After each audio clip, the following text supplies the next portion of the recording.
মল্লিকা সেনগুপ্তের কবিতা আপনি বলুন মার্কস।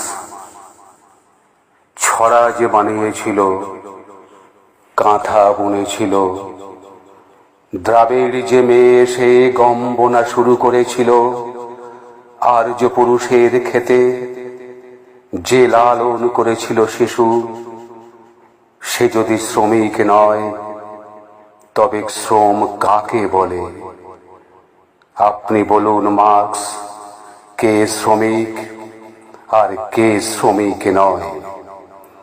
নতুন যন্ত্রের যারা মাস মাইনের কারিগর, তারা শুধু শ্রম করে।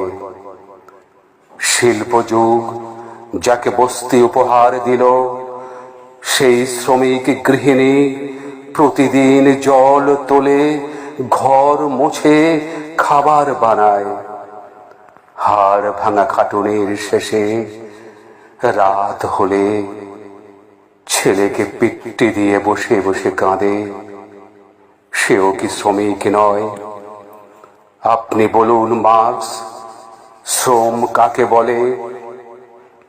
গৃহশ্রমে মজুরি হয় না বলে মেয়েগুলি শুধু ঘরে বসে বিপ্লবীর ভাত রেঁধে দেবে, আর কমরেড শুধু যার হাতে কাস্তে হাতুড়ি। আপনাকে মানায় না এ অবিচার। কখনো বিপ্লব হলে পৃথিবী স্বর্গ রাজ্য হবে, শ্রেণীহীন রাষ্ট্রহীন আলো পৃথিবীর সেই দেশে। আপনি বলুন মার্কস, মেয়েরা কি বিপ্লবের সেবাদাসী হবে?